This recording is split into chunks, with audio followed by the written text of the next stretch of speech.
میں نے کہا جب تو نے گستاخی کی تھی تو انگلی مدینہ کی طرف اٹھائی، میں اس انگلی کو کاٹ دوں گا جو محمد صلی اللہ علیہ وآلہ وسلم کی گستاخی کرے گی۔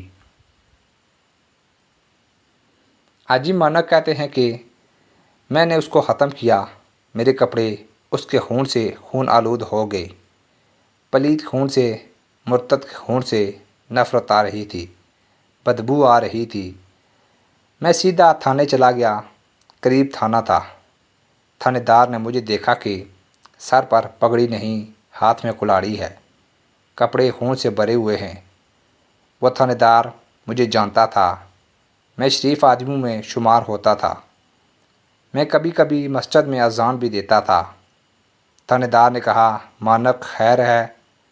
میں نے کہا کل جس کتے نے، جس مرتد نے، جس لائن نے، جس گستاخ نے گستاخی کی تھی، الحمدللہ آج وہ زبان خاموش ہو چکی ہے، اس کے خون کو کتے چاٹ رہے ہیں۔ مجھے ہتھ کڑی لگاؤ، مجھے گرفتار کرو۔ تھانے دار خود کانپنے لگا اور رونے لگا، اپنی ٹوپی اتار کر میرے پاؤں میں ڈال دی، کہنے لگا میں تجھے گرفتار کر کے محمد صلی اللہ علیہ وآلہ وسلم کی شفاعت سے محروم ہو جاؤں۔ پولیس والے دوڑ دوڑ کر حاجی مانک کے لیے دودھ لا رہے ہیں، رو رہے ہیں، کہتے ہیں ہم سے وہ کارنامہ نہ ہو سکا جو ایک بوڑھے نے کر دیا ہے۔ حاجی مانک ہم تجھے مجرم کہیں یا محمد کا عاشق کہیں، ہم تجھے ہتھ کڑی لگا کر کل حضور صلی اللہ علیہ وآلہ وسلم کے سامنے شرمندہ ہو جائیں۔ میں حکومت کو پٹی اتار کر دے دوں گا، مگر تجھے گرفتار کر کے حضور صلی اللہ علیہ وآلہ وسلم کے سامنے شرمندہ نہیں ہوں گا۔ میں اوپر اطلاع دیتا ہوں، مانک تو میرا مہمان ہے، تو قاتل نہیں، تو حضور صلی اللہ علیہ وآلہ وسلم کا عاشق ہے۔ حاجی مانک کہتے ہیں انہوں نے میری بڑی خدمت کی، سکھر پولیس کو اطلاع دی، وہ بھی آئی، میرے قریب کوئی نہ آیا، مجھے کہا کار میں بیٹھ جاؤ۔ وہ آپس میں چہم گوئیاں کرنے لگے، کہنے لگے ہم عورتوں کو پکڑتے ہیں، آج تک ہم نے ڈاکو پکڑے، آج تک ہم نے چور پکڑے ہیں، آج اس کو لے جا رہے ہیں جس کے دل میں حضور صلی اللہ علیہ وآلہ وسلم کی محبت ہے۔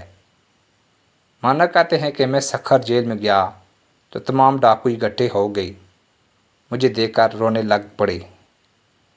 کوئی کہنے لگا میں نے ماں کو قتل کیا، دوسرے نے کہا میں نے بہن کو قتل کیا، ایک نے کہا میں نے باپ کو قتل کیا۔ مانک تیری قسمت کا کیا کہنا، حضور صلی اللہ علیہ وآلہ وسلم کے دشمن کو قتل کر کے آیا ہے۔ رونے لگے، کہنے لگے جیل تو یہ ہے کہ جس سے خدا بھی راضی ہے، مصطفیٰ بھی راضی ہے۔ پتہ چلا تو محمد علی جالندھری وہاں پہنچے، مولانا قاضی احسان احمد شجاع آبادی وہاں پہنچے۔ قاضی صاحب روتے رہے، فرمایا ہم تیری زیارت کے لیے آئے ہیں۔ میں خود وہاں پہنچا، مولانا وہاں پہنچے، مولانا مروٹی وہاں پہنچے۔ کراچی سے لاہور تک اس کو لوگ دیکھنے آئے جس نے اپنے بڑھاپے میں جوانی دکھائی تھی۔ مانک کہتے ہیں کہ رات کو میں کوٹھری میں سویا، نبی کریم صلی اللہ علیہ وآلہ وسلم کی مسکراتے ہوئے زیارت ہوئی۔ آپ صلی اللہ علیہ وآلہ وسلم نے فرمایا کہ تیری قربانی کا پیغام پہنچ چکا ہے، مانک نہ گھبرا، وکیل نہ کرنا، وکالت میں محمد خود کروں گا۔ مقدمہ ہوا، لندن تک کے وکیل آئے، پورا ربوہ جھونک دیا گیا، پیسوں کے انبار لگ گئے، یہ سارے جمع ہوئے۔ ادھر وکالت محمد صلی اللہ علیہ وآلہ وسلم نے کی، بیانات ہوئے۔ وکیلوں نے کہا کہ آپ یہ بیان دے دیں کہ میں نے یہ کام نہیں کیا۔ مانک نے کھڑے ہو کر کہا کہ میں نے یہ کام کیا ہے، یہ کلہاڑی اب بھی موجود ہے، جو بھی میرے مصطفیٰ صلی اللہ علیہ وآلہ وسلم کی گستاخی کرے گا اس پر میں یہی کارروائی کروں گا۔ 3 سال مقدمہ چلا، جج نے جو فیصلہ لکھا ہے وہ سن لو۔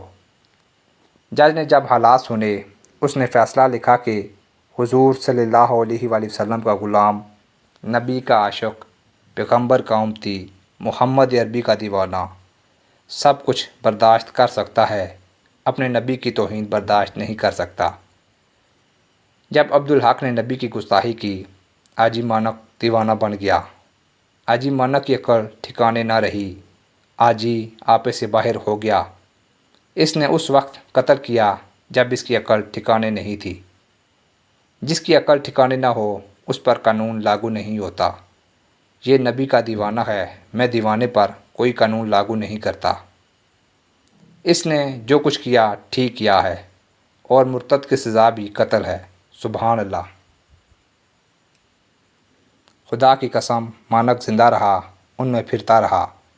حضور صلی اللہ علیہ وآلہ وسلم نے اتنی نگاہ مبارک ڈال دی ہے کہ آج تک بندوقوں والے اس کا بال بیکا نہیں کر سکے۔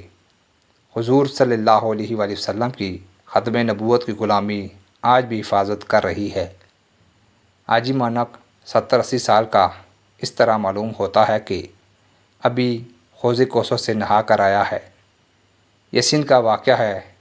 میں جب بھی اس علاقے میں جاتا ہوں اس کو بلاتا ہوں، دیکھتا رہتا ہوں، روتا رہتا ہوں۔ مجھے کہتا ہے دین پوری میری طرف کیوں دیکھتے ہو؟ میں نے کہا میں ان آنکھوں کو دیکھتا ہوں جنہوں نے حضور صلی اللہ علیہ وآلہ وسلم کو دیکھا ہے۔ کرونڈی سے جا کر تصدیق کرے، بات غلط ہو تو مجھے ممبر سے اتار دینا۔ یہ کرونڈی پٹ ایڈن سے 15 کلومیٹر دور ہے۔ مانک وہاں رہتا ہے، اس کو دیکھ کر آپ سمجھ جائیں گے۔ اس بستی میں کوئی اتنا حسین نہیں جس پر محمد صلی اللہ علیہ وآلہ وسلم کی نگاہ پڑ چکی ہے۔ اللہ کی قسم، یوں محسوس ہوتا ہے جیسے خون ٹپکتا ہے۔ 70 سال کی عمر ہے، لیکن معلوم ہوتا ہے کہ ابھی حوض کوثر سے پانی پی کر نکلا ہے۔ کہتا ہے کہ 8 دفعہ جیل میں مجھے حضور صلی اللہ علیہ وآلہ وسلم کی زیارت ہوئی۔ ہر 8ویں دن آپ صلی اللہ علیہ وآلہ وسلم کی زیارت ہو جاتی تھی۔ آپ صلی اللہ علیہ وآلہ وسلم فرماتے تھے کہ مانک نہ گھبرانا، میں تیری وکالت کر رہا ہوں۔ سبحان اللہ۔ زہ نصیب جسے عشق رسالت کی دولت مل گئی، اور ایک مسلمان کے لیے اس سے بڑھ کر اور کوئی چیز نہیں ہونا چاہیے۔